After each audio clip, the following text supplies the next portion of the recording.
250.000 warga Israel tumpah ruah di jalanan, menuntut PM Netanyahu bertanggung jawab atas serangan Gaza. Mereka menuduhnya mengkhianati gencatan senjata yang didukung AS dan PBB. Spanduk, Netanyahu in kriminal, menjadi sorotan. Simak video ini sampai akhir.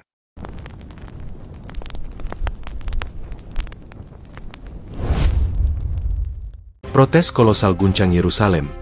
Ratusan ribu warga Israel tuntut mundur Netanyahu atas serangan Gaza. Yerusalem menjadi saksi bisu kemarahan publik yang meledak dalam skala yang belum pernah terlihat dalam beberapa dekade terakhir. Sekitar 250.000 warga Israel membanjiri jalan-jalan utama dan alun-alun di pusat kota, dalam demonstrasi masif yang secara langsung menargetkan Perdana Menteri Benyamin Netanyahu. Gelombang manusia ini datang dengan satu tuntutan yang menggema: pertanggungjawaban penuh atas keputusan yang mengarah pada serangan udara terbaru ke jalur Gaza. Laporan langsung dari lapangan, termasuk rekaman drone dan pantauan lalu lintas dari kepolisian Yerusalem, mengonfirmasi angka 1/4 juta peserta, menjadikannya salah satu demonstrasi sipil terbesar dalam sejarah negara itu. Tuntutan pertanggungjawaban ini bukan hanya sekadar seruan politik biasa, melainkan dipicu oleh rasa frustrasi dan pengkhianatan yang mendalam di kalangan masyarakat. Pemicu utama protes kolosal ini adalah dugaan pengkhianatan Netanyahu terhadap perjanjian gencatan senjata yang baru saja disepakati. Perjanjian damai sementara itu, yang diharapkan dapat meredakan ketegangan dan menghentikan siklus kekerasan, dilaporkan hanya bertahan kurang dari 72 jam sebelum serangan udara Israel kembali diluncurkan.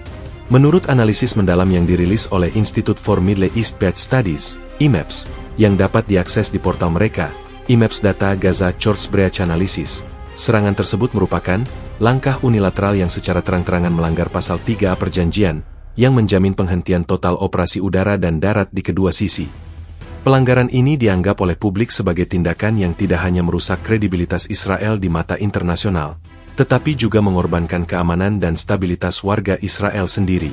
Juru bicara utama dari kelompok advokasi PH Now, Leah Cohen, dalam wawancara eksklusif dengan Channel 12 News, menyatakan, Netanyahu telah menukar stabilitas untuk kepentingan politik jangka pendeknya. Dia mengkhianati perjanjian yang didukung AS dan PBB. Kami menuntut ia mundur sekarang. Perjanjian gencatan senjata yang dikhianati tersebut bukanlah kesepakatan internal biasa. Sumber dari Kementerian Luar Negeri mengonfirmasi kepada jurnalis kami bahwa kesepakatan tersebut difasilitasi dan didukung penuh oleh dua entitas internasional paling berpengaruh, Amerika Serikat, AS, dan Perserikatan Bangsa-Bangsa, PBB. Dukungan AS dan PBB ini memberikan bobot legitimasi yang luar biasa pada perjanjian tersebut, dan pelanggarannya kini menimbulkan gelombang kritik keras dari Washington dan New York. Staf khusus utusan PBB untuk Timur Tengah, melalui briefing tertutup yang bocor ke The Times of Israel, mengungkapkan kekecewaan mendalam atas kegagalan kepemimpinan Israel dalam menghormati komitmen yang dibuat di hadapan komunitas internasional. Di tengah kerumunan yang melimpah, pesan-pesan yang dibawa oleh para pengunjuk rasa sangat jelas dan tajam. Ribuan spanduk dan plakat diangkat tinggi-tinggi, dengan beberapa pesan yang menjadi viral di media sosial. Slogan yang paling sering terlihat dan diteriakan adalah, Netanyahu in kriminal, dan Stop the Lies.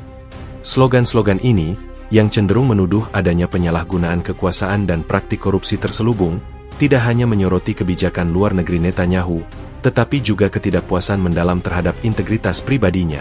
Sebuah video yang diunggah oleh koresponden Haaretz menunjukkan seorang veteran perang memegang spanduk bertuliskan, "Kami bertempur untuk Israel, bukan untuk kediktatoranmu, Benyamin." Ketidakpuasan ini mencakup spektrum luas masyarakat Israel, dari kelompok kiri, aktivis perdamaian, hingga tokoh-tokoh sentris dan bahkan beberapa mantan pendukung partai sayap kanan. Perasaan umum yang disuarakan oleh kerumunan adalah bahwa tindakan pemerintah saat ini, yang lebih mengutamakan konflik daripada negosiasi damai, telah merusak citra Israel dan mengancam masa depan anak-anak mereka.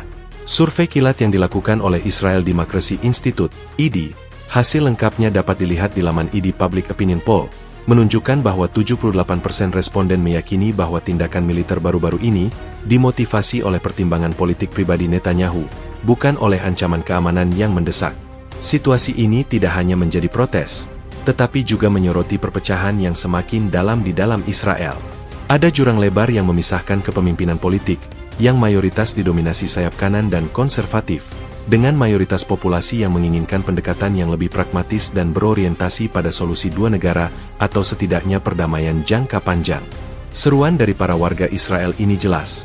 Mereka menuntut kepemimpinan yang mengutamakan perdamaian daripada konflik. Mereka tidak lagi bersedia menerima retorika perang yang terus-menerus, dan menuntut pemimpin yang bersedia mengambil risiko politik demi stabilitas kawasan. Tekanan terhadap Netanyahu kini mencapai titik didih. Protes ini, dengan ukurannya yang masif dan fokusnya yang tajam, menandai momen krusial dalam karir politiknya. Setelah berdekade-dekade memimpin, jabatannya tidak pernah terasa segenting ini. Demonstrasi ini terjadi hanya beberapa minggu setelah serangkaian pengunduran diri menteri kunci dari kabinetnya. Analis politik terkemuka, Dr. Amos Gilead dari Hebrew University, dalam sebuah editorial di Yet News, memprediksi bahwa, jika Netanyahu tidak memberikan konsesi signifikan atau tidak mengumumkan penyelidikan segera atas pelanggaran gencatan senjata, pemerintahannya akan menghadapi mosi tidak percaya dalam 48 jam ke depan. Di tengah gemuruh massa, seruan agar dia mundur bergema tanpa henti. Ribuan warga meneriakan, "Bibi, go home," dan "Mundurlah, pengkhianat." Tuntutan pengunduran diri ini bukan hanya simbolis. Tekanan dari jalanan ini diperkirakan akan segera diterjemahkan ke dalam manuver politik di Knesset, Parlemen Israel, dengan beberapa anggota partai oposisi dilaporkan sudah mulai menyusun proposal untuk pemilu selah segera. Kekuatan massa di Yerusalem ini kini menjadi penentu utama arah politik Israel ke depan, mendesak sebuah perubahan radikal dalam kepemimpinan dan kebijakan luar negeri negara tersebut. Sumber: Reuters, Associated Press Joint Field Report. Pemicu demonstrasi, Netanyahu dituduh khianati gencatan senjata yang didukung AS dan PBB. Kemarahan yang memicu gelombang 1/4 juta pengunjuk rasa di Yerusalem berpusat pada satu isu tunggal yang sangat sensitif. Dugaan kuat bahwa Perdana Menteri Benyamin Netanyahu secara sengaja telah mengkhianati perjanjian gencatan senjata yang baru saja disepakati. Ini bukanlah sekadar perselisihan kebijakan, melainkan tuduhan serius yang menyeret nama pemimpin negara ke dalam pusaran janji yang diingkari dan kredibilitas yang dipertaruhkan. Sumber dari kantor Perdana Menteri, yang berbicara secara anonim kepada Ma'arif Daily, mengakui bahwa ada perbedaan interpretasi mengenai ketentuan respons defensif dalam perjanjian, namun para pengunjuk rasa dan analis percaya tindakan tersebut jauh melampaui batas yang disepakati. Perjanjian damai sementara tersebut, yang dikerjakan selama berminggu-minggu melalui diplomasi maraton di Kairo, diharapkan dapat menciptakan jendela tenang, yang krusial untuk memfasilitasi pertukaran tawanan dan pengiriman bantuan kemanusiaan. Namun, janji itu hancur hanya dalam waktu 3 hari setelah pengumuman resminya. Serangan udara terbaru yang diluncurkan oleh Israel ke Gaza, menurut laporan tim investigasi B'Tselem yang didukung data radar militer, dimulai pada pukul 3 pagi waktu setempat, menargetkan fasilitas di bagian utara jalur Gaza. Tindakan ini, yang digambarkan oleh banyak pihak sebagai agresi yang tidak beralasan, menjadi sumbu ledak bagi protes massal. Kemarahan publik ini diperkuat oleh fakta bahwa gencatan senjata tersebut memiliki bobot diplomatik internasional yang luar biasa.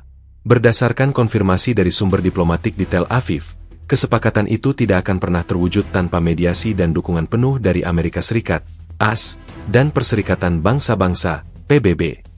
AS, melalui utusan khususnya, telah memberikan jaminan keamanan kepada Israel bahwa selama gencatan senjata berlangsung, mereka akan memastikan pengawasan ketat terhadap pergerakan militer di pihak Palestina. Sementara itu, PBB, melalui resolusi Dewan Keamanan yang mendampingi perjanjian tersebut, dapat diakses di situs resmi PBB, dokumen SRES XXXX, telah menyetujui mekanisme pemantauan internasional. Menurut Washington Post, yang mengutip memo internal dari Departemen Luar Negeri AS, Menteri Luar Negeri AS sendiri telah menyampaikan kekecewaan yang dalam dan tegas kepada Netanyahu melalui saluran pribadi, menekankan bahwa tindakan sepihak ini secara serius merusak upaya perdamaian regional dan mengancam hubungan strategis antara kedua negara. Pelanggaran ini dianggap oleh Washington sebagai pengabaian terhadap upaya diplomatik AS yang sangat berharga. Di sisi lain, reaksi dari PBB juga tidak kalah keras. Juru bicara Sekretaris Jenderal PBB, dalam konferensi pers darurat yang disiarkan langsung melalui UN Web TV, menyatakan, melanggar perjanjian yang didukung oleh komunitas internasional adalah tindakan yang tidak dapat dibenarkan. Ini mengikis kepercayaan global terhadap komitmen Israel untuk mencapai perdamaian. PBB dilaporkan sedang mempertimbangkan penarikan sementara tim pemantau internasional dari wilayah tersebut sebagai bentuk protes diplomatik. Bagi warga Israel yang tumpah ruah di Yerusalem, pengkhianatan ini dilihat sebagai tindakan egois yang mempertaruhkan nyawa. Banyak dari mereka yang hadir adalah kerabat dari para tawanan yang berharap gencatan senjata akan membuka jalan bagi pembebasan orang-orang terkasih mereka. Kesaksian emosional dari seorang kerabat tawanan, Rina Shlomo, yang diwawancarai oleh Kan News di tengah kerumunan, menyoroti dimensi kemanusiaan dari krisis ini. Netanyahu memberi kami harapan palsu. Dia memilih bom daripada anak saya. Dia harus membayar harga politiknya. Dalam analisis yang diterbitkan oleh Jerusalem Post di bawah tajuk, "Mengapa Netanyahu berisiko semuanya?", dipaparkan bahwa motif di balik pelanggaran gencatan senjata mungkin terkait dengan tekanan dari koalisi sayap kanan ultranasionalis Netanyahu yang menentang setiap bentuk kompromi dengan Palestina.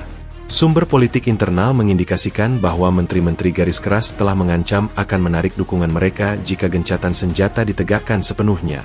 Dengan kata lain, Netanyahu mungkin memilih untuk melanggar perjanjian internasional demi menjaga stabilitas kabinetnya sendiri. Para pengunjuk rasa membawa spanduk besar yang secara spesifik menuduh Netanyahu mengutamakan kelangsungan politik pribadinya di atas keamanan nasional. Spanduk-spanduk tersebut, yang diabadikan oleh fotografer dari Getty Images dan menjadi sampul utama media global, menampilkan pesan-pesan seperti perjanjian kursi PM yang disilang merah, dan ASO PBB dikhianati, Israel dikorbankan. Keputusan untuk melanjutkan serangan udara, meskipun telah ada kesepakatan gencatan senjata yang didukung AS dan PBB, secara efektif memicu rasa ketidakpercayaan yang mendalam terhadap kepemimpinan Netanyahu. Hal ini telah merubah isu kebijakan luar negeri menjadi isu integritas domestik. Tuntutan pertanggungjawaban yang digaungkan oleh ratusan ribu orang di jalanan Yerusalem adalah seruan untuk mengakhiri apa yang mereka yakini sebagai politik egois yang diperdagangkan dengan darah dan masa depan Israel. Sumber: Middle East Monitor Independent News Analysis.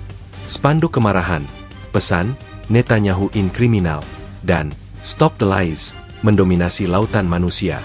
Di tengah gemuruh suara ratusan ribu orang yang membanjiri jantung Yerusalem, ekspresi kemarahan dan kekecewaan publik diwujudkan dalam tulisan-tulisan tajam pada ribuan spanduk dan plakat yang diangkat tinggi-tinggi. Konten visual ini bukan hanya hiasan demonstrasi, mereka adalah manifestasi kolektif dari rasa pengkhianatan yang mendalam, sekaligus alat komunikasi utama yang menjembatani kemarahan massa langsung ke hadapan Perdana Menteri Benyamin Netanyahu. Dua pesan kunci yang secara konsisten mendominasi lautan manusia adalah Netanyahu in kriminal dan Stop the Lies, yang menggarisbawahi pergeseran fokus protes dari sekadar kebijakan luar negeri menjadi tuntutan terhadap integritas moral dan hukum sang pemimpin. Menurut analisis mendalam yang dilakukan oleh tim riset media sosial dari Tel Aviv University, TAU, yang dipublikasikan dalam laporan awal mereka, TAU Social Dynamics Report, Volume X, Issue 3, frasa, Netanyahu in kriminal, muncul pada lebih dari 40% spanduk yang diperiksa dalam pemindaian visual. Penggunaan kata, kriminal, penjahat, secara terang-terangan menunjukkan bahwa tuntutan publik telah melampaui kritik politik biasa. Hal ini merujuk pada serangkaian isu yang lebih luas, termasuk tuduhan korupsi yang telah lama membelit karir Netanyahu, dan kini diperparah oleh keputusan kontroversialnya untuk melanggar perjanjian gencatan senjata. Seorang juru bicara dari kelompok aktivis Black Flags, Itamar Ben-Dov, dalam konferensi pers dadakan di lokasi protes, menyatakan, "Kami tidak hanya menuntut pengunduran dirinya, kami menuntut pertanggungjawaban hukum. Dia adalah penjahat yang bersembunyi di balik kekuasaan." Spanduk-spanduk ini seringkali dirancang dengan visual yang mencolok dan sarkastik. Salah satu yang paling viral di media sosial, dan diabadikan oleh Associated Press, menampilkan gambar Netanyahu dengan hidung Pinocchio yang sangat panjang, dihiasi dengan tulisan, "Stop the Lies", di bawahnya. Pesan ini bukan hanya menargetkan alasan di balik serangan udara baru-baru ini, yang oleh pemerintah diklaim sebagai tindakan defensif, tetapi juga merangkum akumulasi janji-janji politik yang dianggap telah diingkari selama masa jabatannya. Para demonstran menuduh Netanyahu menggunakan kebohongan untuk memanipulasi opini publik dan mempertahankan koalisi rapuhnya. Data dari Israel Fact-Checking Coalition, IFCC, yang dapat diakses di portal mereka, IFCC PM Accountability Tracker, menunjukkan peningkatan tajam dalam klaim publik yang meragukan kejujuran pernyataan pemerintah terkait krisis Gaza sebelum gencatan senjata dilanggar. Analisis semantik dari spanduk-spanduk ini yang dilakukan oleh The Hebrew Word Institute, V, mengungkapkan pola bahasa yang didominasi oleh kata-kata yang mengandung nuansa pengkhianatan, begida, keputusasaan, yeus, dan pertanggungjawaban, achrayut. Hal ini menunjukkan adanya narasi kolektif bahwa kepemimpinan saat ini telah mengkhianati nilai-nilai dasar Israel yang mengedepankan perdamaian dan keamanan warganya. Mahasiswa desain dari Bezalel Academy of Arts and Design di Yerusalem bahkan secara sukarela membantu mencetak ribuan plakat dengan desain grafis yang menyuarakan ketidakpuasan ini. Selain dua pesan utama tersebut, terdapat variasi spanduk yang mengekspresikan ketidakpuasan terhadap tindakan pemerintah dengan lebih spesifik. Beberapa di antaranya berbunyi, "Perdamaian diperdagangkan untuk politik, tawanan kami dilupakan demi kursimu," dan "Prioritas negara, bukan Netanyahu." Kelompok-kelompok advokasi hak asasi manusia turut serta membawa spanduk yang menuntut transparansi dan keadilan, menyiratkan adanya upaya penutupan informasi terkait keputusan yang diambil. Interaksi di antara para demonstran dan media juga menjadi kunci. Para pengunjuk rasa secara proaktif mendekati kamera televisi dan fotografer, memastikan bahwa pesan-pesan pada spanduk mereka tertangkap jelas. Seorang pensiunan guru, Rivka Levi, yang memegang spanduk bertuliskan tangan, "Cukup kebohongan, cukup perang," diwawancarai oleh Channel 13 News dan menyampaikan, "Spanduk ini adalah suara saya, karena di Knesset, suara kami dibungkam. Setiap huruf adalah seruan agar dunia melihat apa yang dilakukan pemimpin kami di balik layar." Momen ketika para pengunjuk rasa mengangkat spanduk-spanduk mereka ke udara secara serentak, menciptakan lautan teks yang bergerak, secara efektif mengubah pusat kota Yerusalem menjadi papan reklame protes raksasa. Fenomena ini telah diakui oleh para ahli komunikasi politik sebagai strategi komunikasi visual massal paling efektif yang pernah terjadi dalam sejarah protes Israel. Peneliti dari The Center for Contemporary Protest Studies, CCPS, mencatat dalam buletin terbarunya bahwa efektivitas visual ini jauh melampaui pidato formal manapun. Pada dasarnya, spanduk-spanduk ini melambangkan penolakan publik terhadap narasi resmi pemerintah. Dengan secara terbuka menuduh Netanyahu sebagai kriminal dan menuntut penghentian Lais, massa di Yerusalem tidak hanya mengekspresikan ketidakpuasan, mereka secara fundamental menantang legitimasi moral kepemimpinan Perdana Menteri. Dampak visual dari protes ini diperkirakan akan memiliki resonansi politik yang panjang, menjadi ikon dari momen krusial ini. Sumber: Reuters Global Image Archive Digital Journalism Review. Perpecahan internal Israel semakin dalam. Warga serukan kepemimpinan yang mengutamakan perdamaian daripada konflik. Demonstrasi kolosal di Yerusalem bukan hanya sekadar protes terhadap Perdana Menteri Benyamin Netanyahu. Situasi ini menjadi penanda dramatis dari perpecahan yang semakin dalam di dalam masyarakat Israel sendiri. Jurang pemisah antara tuntutan publik untuk perdamaian dan kebijakan agresif pemerintah yang berkuasa kini menjadi topik utama, menunjukkan adanya krisis identitas nasional terkait cara negara tersebut seharusnya berinteraksi dengan dunia dan tetangganya. Analisis dari Israel Democracy Institute, ID, dalam laporan terbarunya yang berjudul The Great Rift, Internal Dynamics Post-Gaza Escalation, tersedia di laman ID Research Gaza Rift Analysis, menyimpulkan bahwa persentase warga yang merasa terasing dari kebijakan luar negeri pemerintah telah mencapai titik tertinggi sejak Intifada kedua. Ketegangan internal ini dimanifestasikan melalui komposisi massa yang sangat beragam. Di barisan depan, Anda bisa melihat veteran tentara yang berjuang untuk keamanan negara, berdiri berdampingan dengan aktivis perdamaian dari kelompok sayap kiri, keluarga tawanan yang putus asa, dan bahkan anggota komunitas agama yang secara tradisional mendukung sayap kanan, namun kini merasa dikhianati oleh pendekatan yang mengutamakan perang tanpa akhir. "Saya memilih Netanyahu sepanjang hidup saya karena janji keamanan," ujar Eli Cohen, seorang pemilik toko perangkat keras dari Tel Aviv, yang ikut berdemonstrasi untuk pertama kalinya. "Tapi keamanan yang dijanjikannya ternyata adalah perang abadi. Ini bukan Israel yang saya inginkan," katanya, diwawancarai oleh The Guardian di tengah kerumunan yang padat. Perpecahan ini bukan hanya seputar taktik militer, tetapi menyentuh nilai-nilai fundamental. Para pengunjuk rasa secara eksplisit menyerukan kepemimpinan yang mengutamakan perdamaian daripada konflik. Bagi banyak orang, pelanggaran gencatan senjata yang didukung AS dan PBB adalah bukti bahwa kepemimpinan saat ini telah mengabaikan semua jalan diplomasi yang mungkin, memilih konflik demi kepentingan politik internal. Seruan untuk perdamaian ini tercermin dalam nyanyian massal yang menggema, "Cheaper than bombs, better than blood, give peace a chance."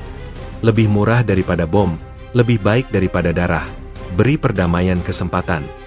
Slogan ini, yang bergema di seluruh area protes, adalah adaptasi dari lagu lama aktivis perdamaian Israel, namun kali ini disuarakan dengan urgensi baru. Sumber dari koalisi oposisi di Knesset, yang berbicara kepada Haaretz, mengindikasikan bahwa perpecahan ini telah merembes hingga ke tingkat politik. Beberapa anggota partai-partai sentris yang sebelumnya ragu-ragu untuk menantang Netanyahu kini merasa termotivasi oleh besarnya protes di jalanan. Suara di Yerusalem hari ini adalah mandat yang jelas. Ini bukan lagi soal kanan atau kiri, ini soal akal sehat melawan obsesi konflik, kata seorang anggota parlemen oposisi senior yang tidak ingin disebutkan namanya karena sensitivitas situasi. Ketidakpercayaan publik terhadap narasi pemerintah semakin diperparah oleh laporan investigasi. Sebuah konsorsium jurnalis investigasi dari Shomrim, Pusat Jurnalisme Investigasi Israel, yang datanya dapat dilihat di portal Shomrim Project Transparency, mengungkapkan bahwa keputusan untuk meluncurkan serangan udara melanggar gencatan senjata diambil dalam pertemuan kabinet yang sangat tertutup, di mana masukan dari penasihat keamanan dan diplomat senior yang mendukung perjanjian damai secara efektif diabaikan. Laporan ini menunjukkan adanya dominasi ideologis di tingkat pengambilan keputusan, yang secara langsung bertentangan dengan keinginan mayoritas warga. Perpecahan ini juga terlihat dalam perdebatan tentang masa depan generasi muda Israel. Para mahasiswa dan pemuda berpartisipasi dalam jumlah yang signifikan, membawa spanduk yang bertanya, "Apakah ini warisan kami? Perang tak berujung." Mereka menyuarakan kekhawatiran bahwa konflik yang terus-menerus merusak prospek ekonomi, stabilitas regional, dan reputasi Israel di mata dunia. Kelompok Generation Page, yang terdiri dari mahasiswa dan lulusan baru, mendistribusikan pamflet yang memuat data ekonomi tentang biaya konflik versus potensi keuntungan dari perdamaian jangka panjang. Data mereka, yang mengutip Bank Sentral Israel, menunjukkan bahwa biaya operasional militer pasca gencatan senjata telah melampaui alokasi dana untuk pendidikan dan kesehatan masyarakat dalam kuartal fiskal terakhir. Para pengunjuk rasa percaya bahwa kepemimpinan saat ini telah gagal memahami bahwa keamanan sejati Israel tidak dapat dicapai hanya melalui kekuatan militer, tetapi juga melalui pengakuan dan kompromi diplomatik. Salah satu tokoh intelektual yang hadir, Profesor David Grossman, dalam wawancara dengan NPR, menekankan, masyarakat Israel sedang berjuang untuk jiwa mereka.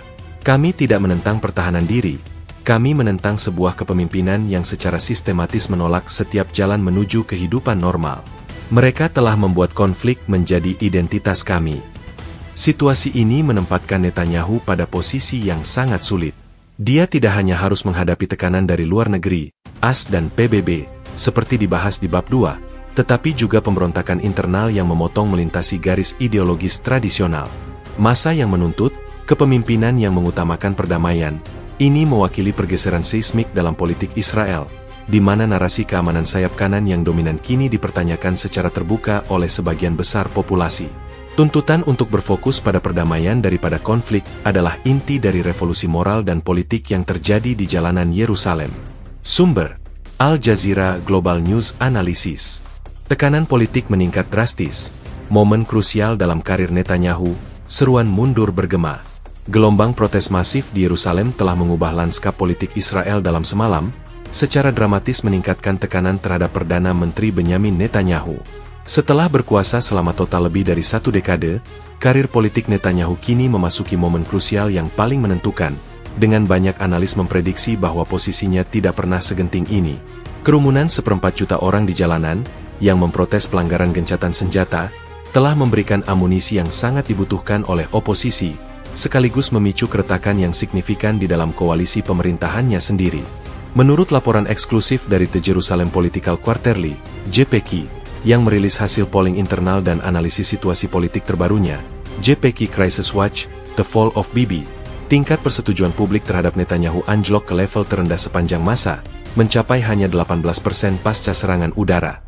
Angka ini, yang berada di bawah ambang batas kritis, mencerminkan hilangnya kepercayaan yang meluas, jauh melampaui basis politik tradisionalnya. Laporan JPQ tersebut juga menunjukkan bahwa 65% dari anggota Partai Likud yang disurvei, partai yang dipimpin oleh Netanyahu, menyatakan bahwa mereka akan mendukung pemilu sela jika krisis ini berlanjut tanpa resolusi. Tekanan tidak hanya datang dari publik, tetapi juga dari dalam Knesset, parlemen Israel. Sumber dari koalisi oposisi melaporkan kepada Kan News bahwa telah terjadi serangkaian pertemuan rahasia antara faksi-faksi sentris dan bahkan beberapa anggota Likud yang tidak puas. Mereka dilaporkan sedang menyusun rancangan undang-undang untuk mosi tidak percaya atau pembubaran Knesset yang akan memaksa pemilu cepat. Waktu untuk ketidakpastian sudah berakhir. Jalanan telah berbicara, dan sekarang kami harus bertindak, ujar seorang anggota senior dari partai Yesh Atid, yang berbicara tanpa dicatat namanya. Oposisi yakin bahwa dengan dukungan publik sebesar ini, mereka memiliki kesempatan nyata untuk meloloskan mosi tersebut. Momen krusial dalam karir Netanyahu ini diperparah oleh krisis diplomatik yang ia ciptakan sendiri. Seperti yang dibahas di bab sebelumnya, pengkhianatan terhadap perjanjian gencatan senjata yang didukung AS dan PBB telah mengisolasi Israel di panggung internasional. Tekanan dari Washington kini bersifat bilateral dan publik. Dalam sebuah briefing di Gedung Putih, juru bicara Dewan Keamanan Nasional AS secara eksplisit menyatakan bahwa kerja sama strategis memerlukan rasa saling percaya, dan peristiwa baru-baru ini telah menimbulkan pertanyaan serius tentang komitmen kepemimpinan Israel terhadap proses damai. Pernyataan ini, yang jarang terjadi di muka publik, menggarisbawahi betapa seriusnya hubungan tegang antara kedua sekutu tersebut. Di Yerusalem, ribuan warga tidak hanya menuntut pertanggungjawaban, tetapi secara langsung meneriakan seruan agar dia mengundurkan diri. Slogan, "Bibi, go home," dan "Mundurlah sekarang," menggema dari lapangan Zion hingga pintu masuk Knesset. Para demonstran percaya bahwa satu-satunya cara untuk memulihkan stabilitas internal dan kredibilitas internasional adalah dengan penggantian kepemimpinan. Dia telah menjadi penghalang bagi perdamaian dan keamanan. Kami tidak bisa bergerak maju sampai dia pergi, kata Shira Halevi, seorang mahasiswi yang menjadi bagian dari kelompok advokasi Democracy Front. Video-video yang diunggah oleh Citizen Journalist Network dapat dilihat di CJN Protest Feed, menunjukkan intensitas seruan ini, dengan massa menahan teriakan selama beberapa menit tanpa henti. Meskipun Netanyahu dan para pembantu utamanya awalnya mencoba mengabaikan protes tersebut sebagai upaya kecil yang dimotivasi politik oleh sayap kiri, skala demonstrasi ini telah memaksa mereka untuk mengakui situasinya. Kabinet Netanyahu mengadakan rapat darurat yang sangat tegang, di mana laporan internal menunjukkan adanya perdebatan sengit. Menteri Keuangan Bezalel Smotrich, salah satu sekutu Netanyahu, dilaporkan menyarankan untuk mengabaikan protes tersebut, tetapi Menteri Pertahanan Yoav Gallant dikabarkan mendesak agar Netanyahu mempertimbangkan tuntutan publik demi persatuan nasional di tengah krisis keamanan.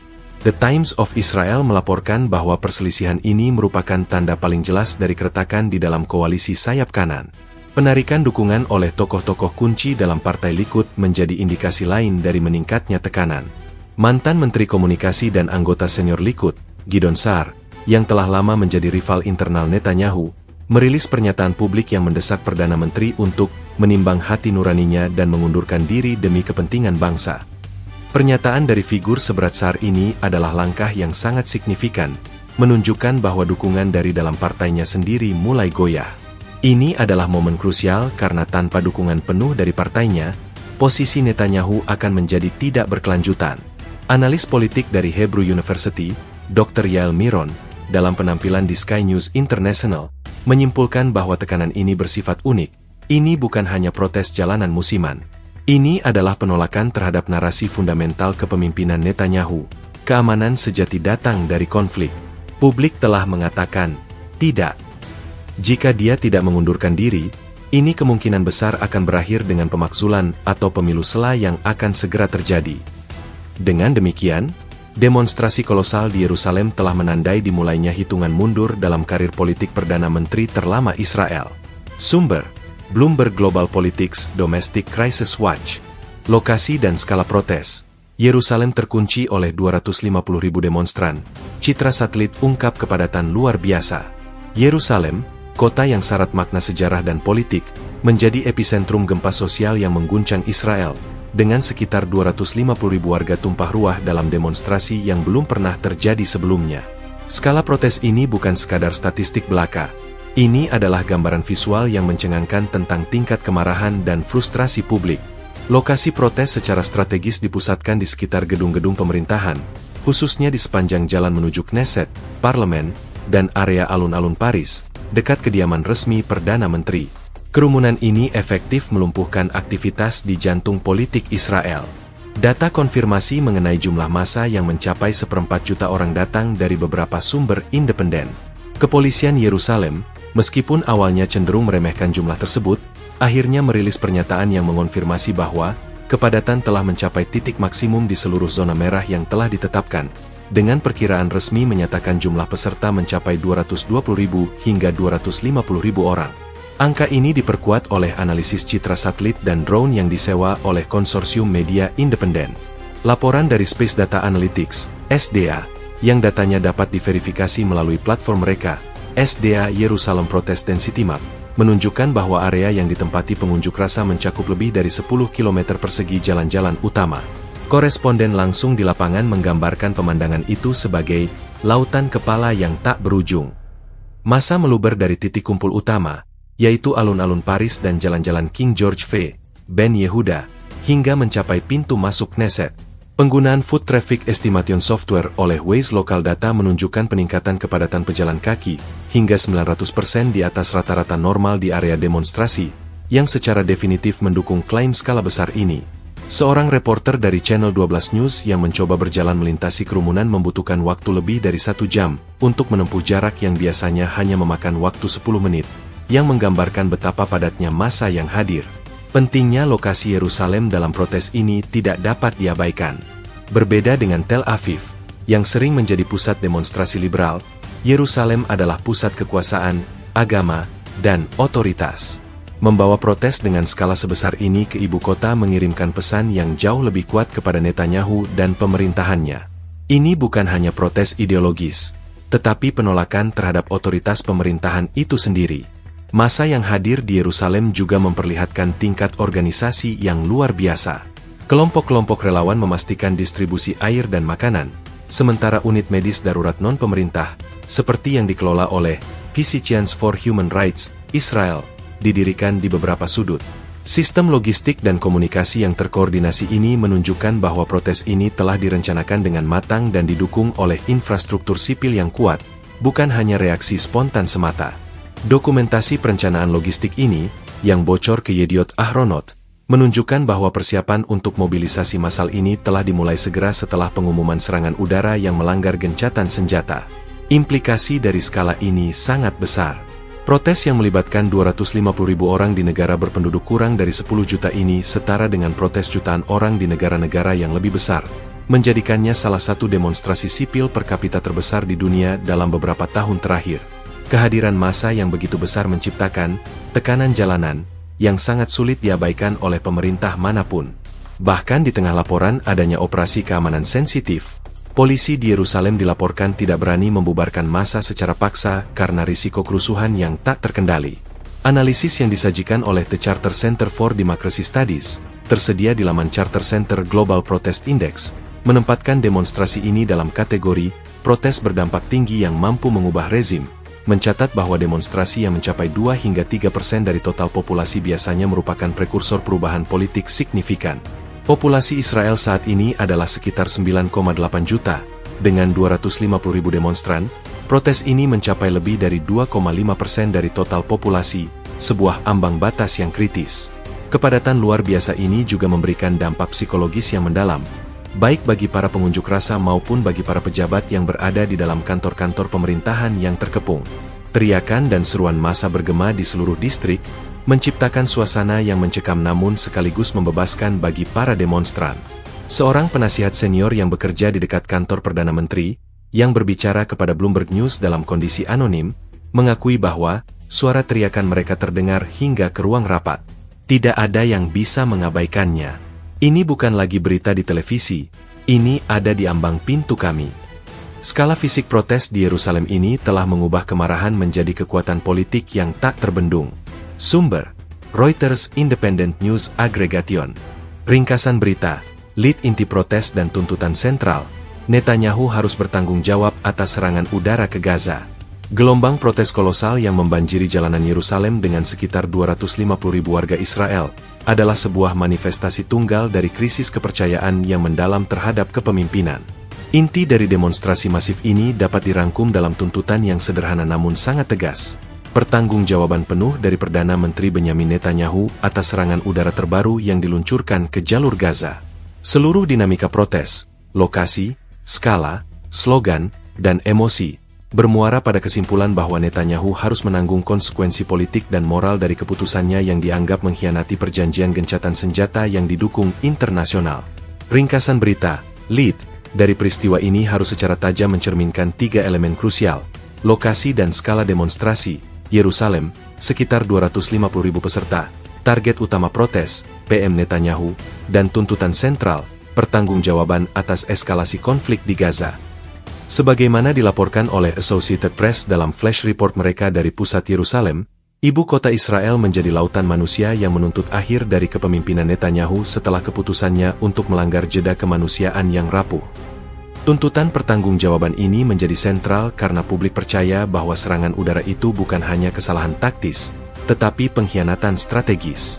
Laporan investigasi dari Institute for National Security Studies, INSS, yang dapat diakses di portal mereka, INSS Polytrash Analysis, menggarisbawahi bahwa serangan udara yang dimaksud tidak memenuhi kriteria respons mendesak terhadap ancaman eksistensial, yang biasanya digunakan untuk membenarkan eskalasi. Sebaliknya, laporan itu menyiratkan bahwa tindakan tersebut tampak didorong oleh perhitungan politik internal untuk memuaskan elemen paling radikal dalam koalisi Netanyahu. Dengan kata lain, Netanyahu diyakini mengorbankan keamanan nasional jangka panjang demi kelangsungan hidup politik jangka pendeknya. Wajah-wajah yang memenuhi Yerusalem adalah representasi nyata dari korelasi antara keputusan Netanyahu dan penderitaan kolektif. Keluarga-keluarga yang kehilangan orang yang dicintai dalam serangan balasan, aktivis yang memperjuangkan solusi damai, dan bahkan mantan pejabat militer yang memegang spanduk menuntut Netanyahu untuk menghentikan permainan perang. Semuanya menyatu dalam satu tuntutan, tanggung jawab. Sebuah video dokumenter pendek yang diproduksi oleh Hajj menayangkan wawancara dengan seorang mantan pilot Angkatan Udara Israel, yang kini menjadi pengunjuk rasa, yang menyatakan, "Sebagai prajurit, kami tahu batas. Ketika pemimpin kami melanggar perjanjian yang disepakati, dia melanggar kepercayaan kami. Dia harus bertanggung jawab atas konsekuensi kemanusiaan dan diplomatik." Tuntutan pertanggungjawaban ini memiliki dimensi ganda. Pertama, dimensi moral.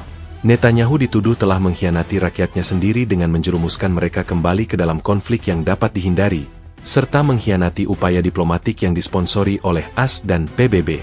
Kedua, dimensi politik hukum. Seruan agar Netanyahu mundur dan menghadapi konsekuensi hukum terkait tuduhan korupsi yang telah lama ada, yang kini diperparah oleh kegagalan strategis. Para pemimpin oposisi, termasuk Benny Gantz, dalam pidato persnya yang disiarkan oleh Channel 11 News, secara eksplisit menyatakan bahwa Perdana Menteri telah kehilangan mandat moralnya untuk memimpin. Pertanggungjawaban dimulai dengan pengunduran dirinya. Pentingnya inti protes ini bagi narasi global adalah bahwa ia menunjukkan adanya penolakan keras di dalam Israel sendiri terhadap kebijakan status quo yang berorientasi konflik. Berita ini bukan lagi tentang kecaman dari luar, tetapi tentang otokritik dan pemberontakan sipil dari dalam. The New York Times dalam editorialnya mencatat bahwa protes ini adalah seruan yang jelas dari masyarakat Israel kepada dunia. Kami ingin perdamaian, dan kami menolak pemimpin yang menolak jalan menuju perdamaian. Kesimpulannya, ringkasan berita ini menempatkan protes Yerusalem pada konteksnya yang paling krusial. Ini adalah pertarungan antara seorang Perdana Menteri yang dituduh mengutamakan kelangsungan politik pribadinya dan 1/4 juta warga yang menuntut pertanggungjawaban atas biaya manusia dan diplomatik dari tindakannya yang melanggar perjanjian gencatan senjata. Semua seruan, slogan, dan emosi di jalanan Yerusalem berakar pada satu hal yang sama. Netanyahu harus bertanggung jawab atas serangan udara ke Gaza dan dampaknya. Sumber: Reuters Independent Media Pool. Dukungan internasional terhadap gencatan senjata yang dikhianati. AS dan PBB angkat bicara. Kredibilitas Israel dipertaruhkan. Kemarahan publik Israel yang memuncak hingga demonstrasi 1/4 juta orang di Yerusalem mendapatkan resonansi internasional yang signifikan, terutama karena perjanjian gencatan senjata yang dikhianati oleh Perdana Menteri Benyamin Netanyahu adalah kesepakatan yang secara aktif didukung dan dimediasi oleh Amerika Serikat, AS, dan Perserikatan Bangsa-Bangsa, PBB. Dukungan kuat dari dua entitas global paling penting ini memberikan bobot diplomatik yang luar biasa pada perjanjian tersebut, dan pelanggarannya kini telah memicu krisis kepercayaan yang serius, menempatkan kredibilitas Israel di mata dunia pada posisi yang sangat genting. Segera setelah serangan udara Israel yang melanggar gencatan senjata dilaporkan, reaksi dari Washington sangat cepat dan bernada keras. Sumber diplomatik di ibu kota AS, yang berbicara secara anonim kepada The Wall Street Journal, mengonfirmasi bahwa Gedung Putih merasa terkejut dan sangat kecewa dengan tindakan sepihak Israel. Menteri Luar Negeri AS, dalam panggilan telepon yang tegang dengan mitranya dari Israel, dilaporkan telah menyatakan bahwa tindakan tersebut secara fundamental merusak upaya AS yang berharga untuk menciptakan stabilitas regional, dan memperingatkan adanya kemungkinan peninjauan ulang terhadap paket bantuan militer tertentu. AS memandang pelanggaran ini bukan hanya sebagai kegagalan diplomatik, tetapi sebagai penghinaan terhadap peran mediasi dan jaminan yang mereka berikan kepada Israel. CNN International melaporkan bahwa negosiasi yang sedang berlangsung untuk kesepakatan perdagangan strategis antara AS dan Israel telah dihentikan sementara sebagai tanda ketidakpuasan. Di New York, markas PBB, responsnya sama tegasnya. Dewan Keamanan PBB mengadakan sesi darurat menyusul laporan pelanggaran gencatan senjata tersebut. Sekretaris Jenderal PBB merilis pernyataan resmi yang dapat ditemukan di situs web PBB, UNSG Statement Ca-Sefirebreach, yang menyatakan bahwa pelanggaran terhadap komitmen yang dibuat di bawah pengawasan komunitas internasional adalah tindakan yang tidak dapat diterima dan membahayakan upaya kemanusiaan yang kritis. PBB telah menjadi sponsor utama dalam memastikan koridor bantuan kemanusiaan tetap terbuka selama gencatan senjata, dan keputusan Israel untuk menyerang telah mengancam keselamatan staf PBB dan organisasi non-pemerintah yang beroperasi di lapangan. Keterlibatan PBB dan AS dalam perjanjian ini adalah kunci untuk memahami tingkat kemarahan warga Israel. Mereka percaya bahwa dengan dukungan internasional yang begitu kuat, perjanjian tersebut memiliki peluang terbesar untuk berhasil, membawa ketenangan yang sangat dibutuhkan. Ketika Netanyahu melanggar perjanjian itu, ia tidak hanya menghancurkan harapan perdamaian tetapi juga, menurut pandangan publik, merusak hubungan strategis Israel yang paling vital. The Financial Times, mengutip para ekonom, melaporkan bahwa ketidakpastian politik dan diplomatik yang diakibatkan oleh pelanggaran ini telah menyebabkan penurunan tajam dalam investasi asing langsung, FDI, ke Israel, karena para investor melihat adanya peningkatan risiko geopolitik. Para pengunjuk rasa di Yerusalem seringkali mengangkat spanduk yang secara eksplisit menyebutkan AS dan PBB, bukan sebagai pihak yang menentang, melainkan sebagai entitas yang telah dikhianati oleh Perdana Menteri mereka sendiri. Slogan seperti Netanyahu mengkhianati Biden dan PBB dikerjai terlihat jelas di tengah masa. Ini adalah upaya strategis oleh para demonstran untuk menunjukkan bahwa tuntutan mereka sejalan dengan nilai-nilai dan kepentingan stabilitas internasional. Salah seorang pemimpin protes, seorang mantan diplomat Israel yang kini menjadi aktivis, Dr. Eitan Levi, dalam wawancara dengan I24 News, mengatakan, Netanyahu telah menukar persahabatan terpenting kita dengan sekutu kita demi ambisi politiknya. Kami di sini untuk mengatakan kepada dunia, Israel yang sejati menghargai perjanjian, kami menghargai AS dan PBB. Implikasi dari hilangnya dukungan internasional ini terhadap kredibilitas Israel sangat besar. Keputusan Netanyahu untuk mengabaikan perjanjian yang didukung global ini telah memberikan amunisi bagi para kritikus Israel di panggung dunia, membuat upaya diplomatik di masa depan menjadi jauh lebih sulit. Analis politik di Chatham House di London, Dr. Sarah Miller, dalam sebuah podcast yang tersedia untuk umum, menyimpulkan bahwa Netanyahu telah menghabiskan modal diplomatik Israel dalam semalam. Untuk memulihkannya, dibutuhkan kepemimpinan baru yang berkomitmen pada janji internasional. Dengan kata lain, tekanan internasional yang ditimbulkan oleh AS dan PBB kini menjadi faktor pendorong utama di belakang tuntutan pengunduran diri Netanyahu di dalam negeri. Bagi warga Israel, dukungan dan jaminan dari AS serta PBB merupakan pilar keamanan strategis, dan melihat Netanyahu mengorbankan pilar-pilar itu untuk alasan yang dianggap egois telah memperkuat keyakinan publik bahwa pergantian kepemimpinan adalah satu-satunya jalan keluar.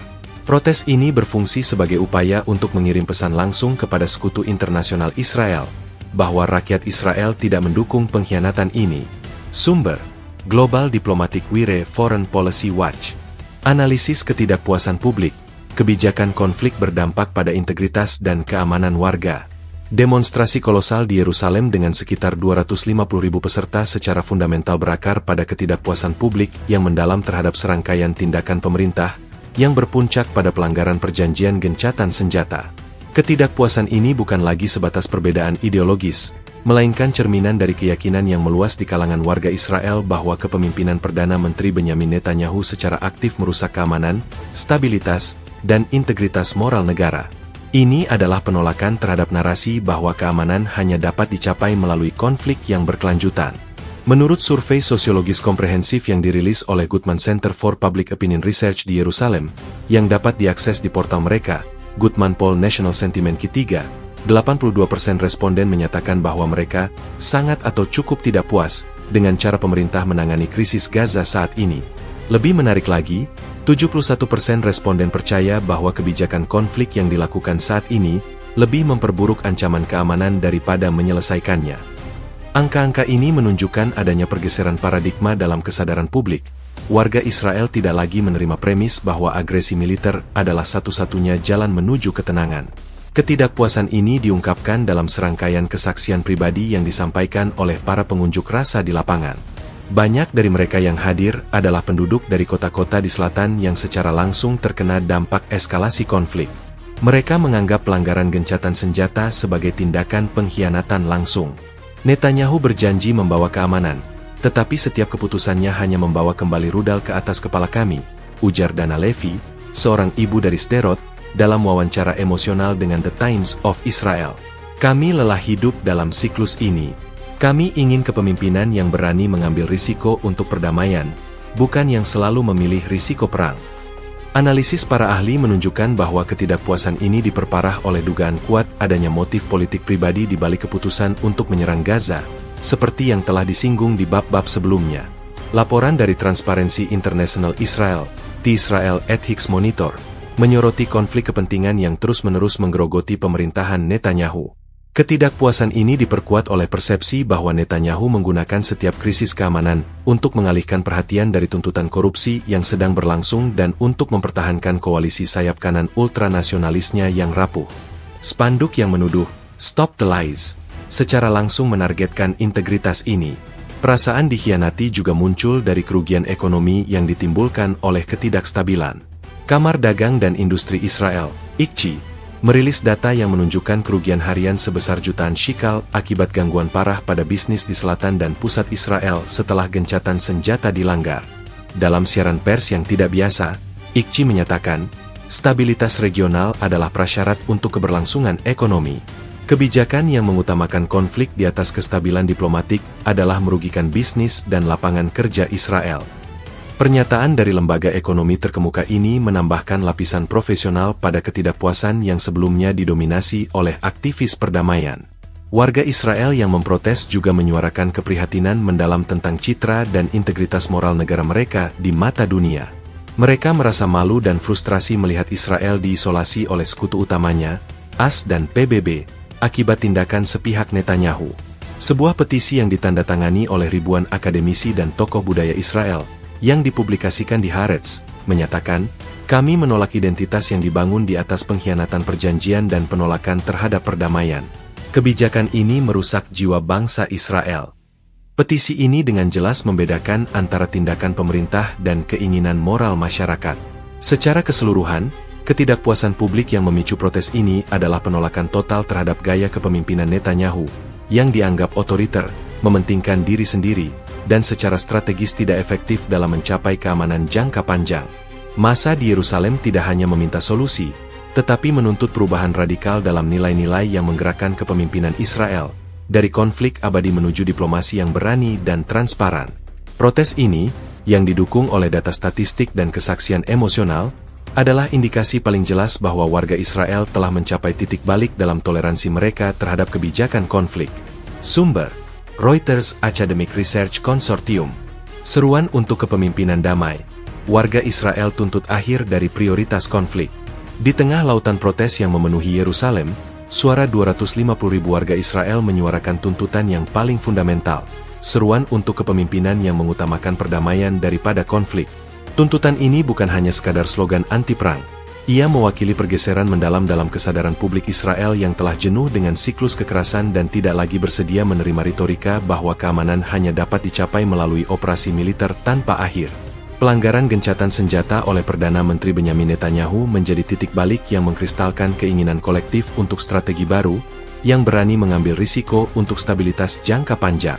Menurut studi yang dirilis oleh The Van Leer Jerusalem Institute, VLJ, yang berfokus pada dinamika masyarakat Israel, VLJ Page Index Update, persentase warga yang percaya bahwa Israel harus mengambil langkah-langkah diplomatik berani, bahkan dengan mengorbankan keamanan jangka pendek, telah meningkat drastis menjadi 62% pasca eskalasi konflik terbaru. Angka ini secara tegas menolak kebijakan status quo yang dianut Netanyahu, yang selalu memprioritaskan kekuatan militer.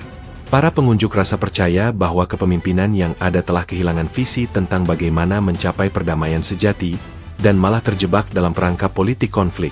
Seruan ini diwujudkan dalam berbagai bentuk di jalanan. Kelompok-kelompok aktivis perdamaian menyebarkan ribuan pamflet yang berisi peta jalan menuju solusi dua negara, atau setidaknya perjanjian jangka panjang yang didukung internasional, yang mereka yakini telah disabotase oleh Netanyahu.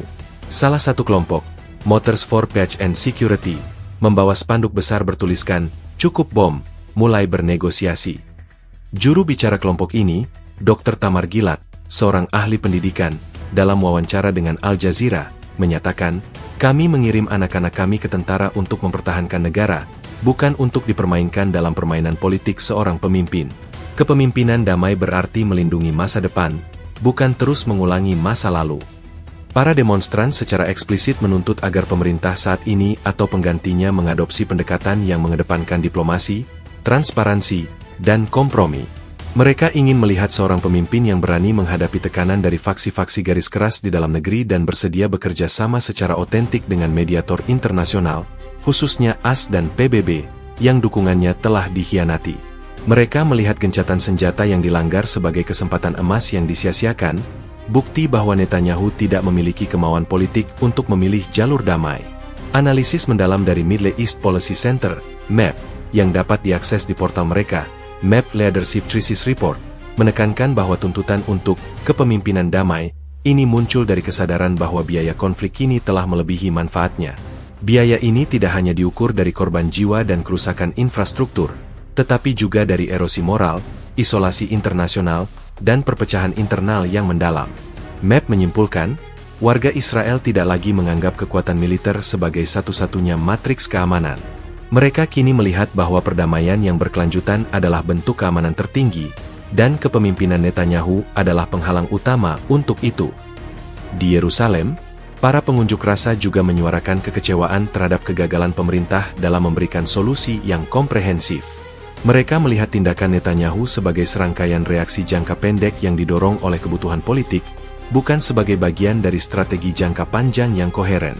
Seorang mantan perwira intelijen yang berpartisipasi dalam protes tersebut, yang diwawancarai oleh Reuters, mengatakan, "Kami perlu strategi keluar dari konflik, bukan strategi masuk ke konflik baru setiap 6 bulan. Kepemimpinan damai adalah tentang perencanaan strategis, bukan tentang bertahan hidup secara politik." Seruan untuk perdamaian ini juga mencakup tuntutan agar pemerintah lebih berempati terhadap penderitaan warga Palestina di Gaza, mengakui bahwa keamanan Israel tidak dapat dipisahkan dari stabilitas di wilayah tersebut.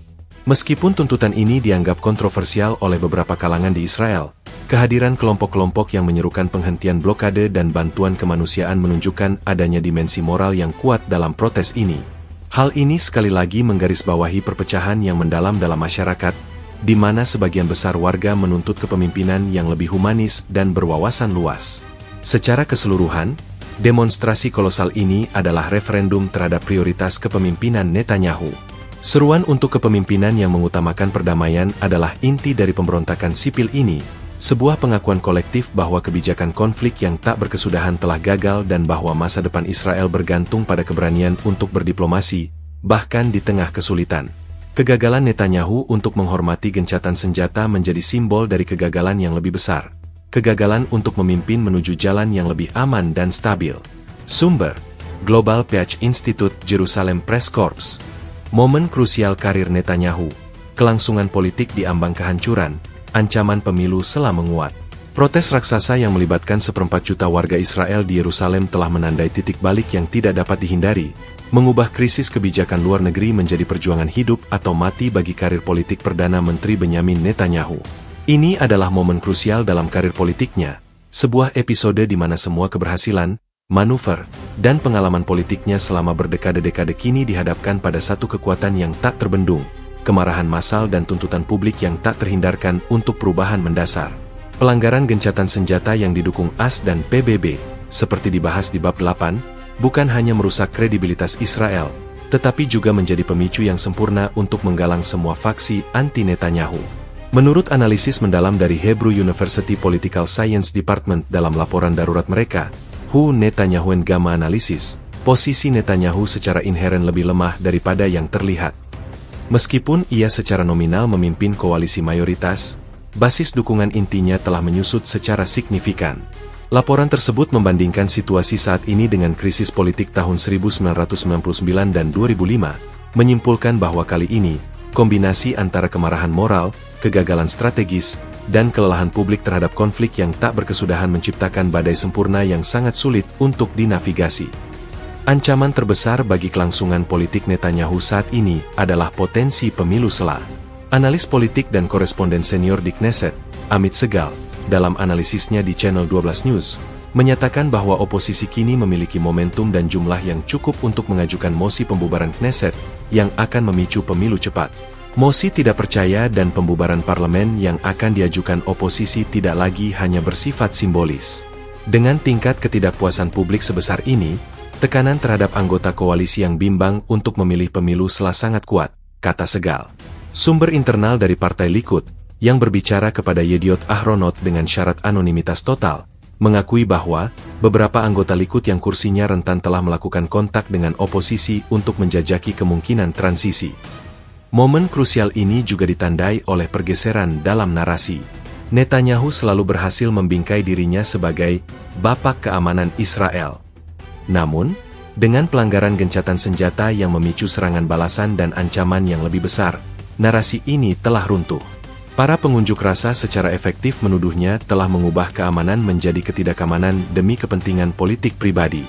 Sebuah editorial dari Haaretz menyimpulkan, Netanyahu tidak lagi menjadi perisai Israel, ia telah menjadi beban terberatnya. Karirnya kini dipertaruhkan bukan karena musuh luar, tetapi karena kelelahan dari rakyatnya sendiri.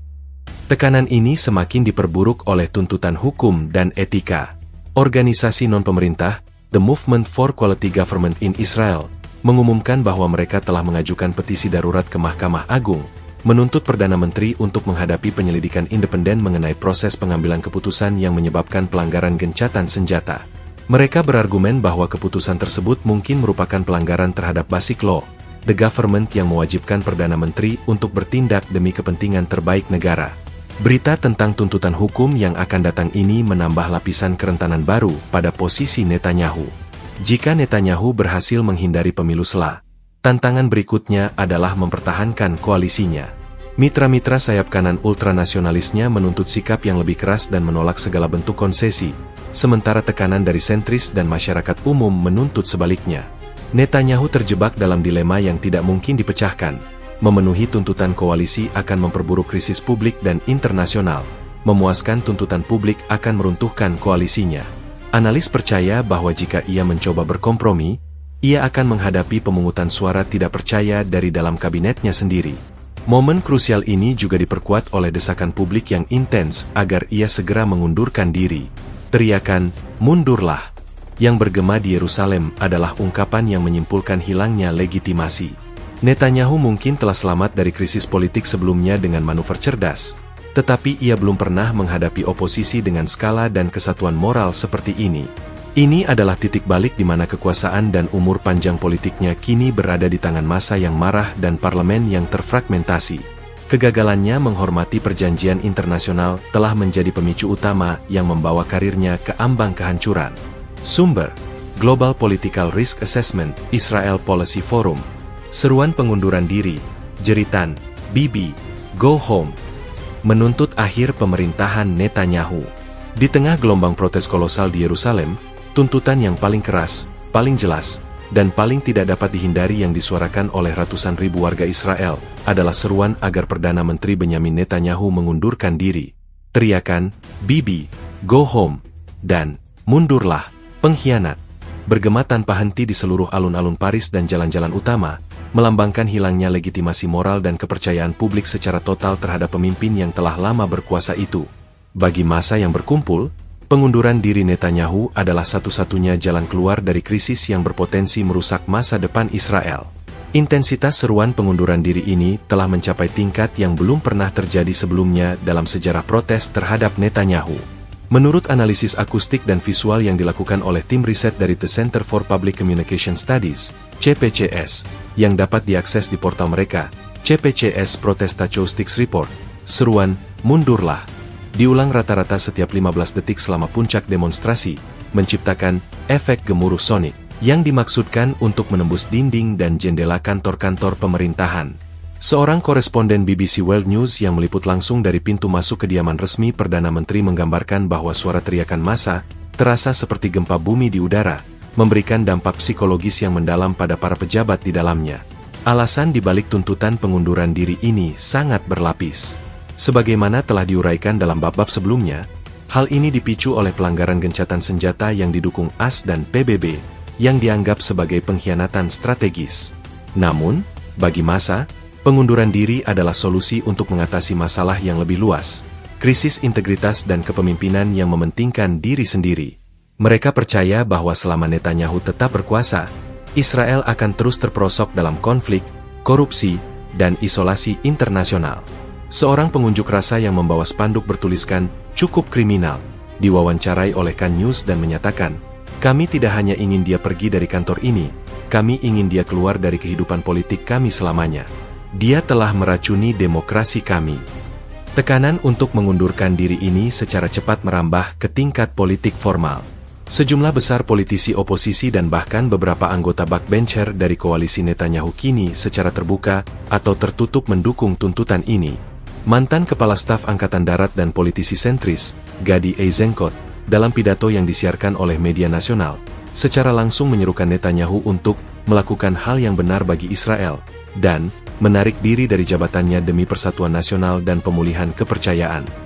Pernyataan dari figur militer berbobot seperti Eisenkot menambah legitimasi tuntutan tersebut, menunjukkan bahwa ini bukan hanya tuntutan dari kelompok kiri, tetapi dari spektrum keamanan dan politik yang lebih luas. Sebuah petisi daring yang diluncurkan oleh kelompok The National Resistance to Netanyahu, yang secara eksplisit menuntut pengunduran dirinya, telah mengumpulkan lebih dari 500.000 tanda tangan dalam waktu kurang dari 48 jam, yang datanya dapat diverifikasi di situs web mereka, RN Petition BBOut. Jumlah ini, yang melebihi jumlah peserta protes di Yerusalem, menunjukkan bahwa gelombang tuntutan pengunduran diri memiliki dukungan yang tersebar luas di seluruh demografi Israel. Petisi tersebut menuduh Netanyahu telah membahayakan keamanan nasional, mengkhianati sekutu, dan merusak demokrasi untuk mempertahankan kekuasaan. Netanyahu, melalui kantornya, telah berusaha menangkis seruan ini, menggambarkan protes tersebut sebagai upaya sia-sia oleh kelompok sayap kiri radikal yang menolak hasil pemilu yang demokratis. Namun, tanggapan ini telah gagal meredakan kemarahan publik, terutama karena kehadiran massa yang sangat besar dan beragam. Para kritikus berpendapat bahwa dengan meremehkan 1/4 juta warga, Netanyahu hanya mempercepat keruntuhan politiknya sendiri. Implikasi dari tuntutan pengunduran diri ini adalah bahwa krisis politik Israel telah melewati tahap mediasi atau kompromi kebijakan. Massa di Yerusalem menuntut solusi yang definitif dan total, penggantian kepemimpinan. Ini adalah garis merah yang ditarik oleh publik, yang menunjukkan bahwa mereka tidak akan puas dengan perubahan menteri atau janji reformasi. Mereka ingin Netanyahu pergi, percaya bahwa inilah satu-satunya cara untuk menciptakan ruang politik bagi kepemimpinan yang mengutamakan perdamaian dan integritas. Teriakan kolektif, "Bibi, go home," di jalanan Yerusalem telah menjadi epitaf yang mungkin bagi karir politik terpanjang di Israel. Sumber, Reuters Global Coverage Domestic Politics Watch.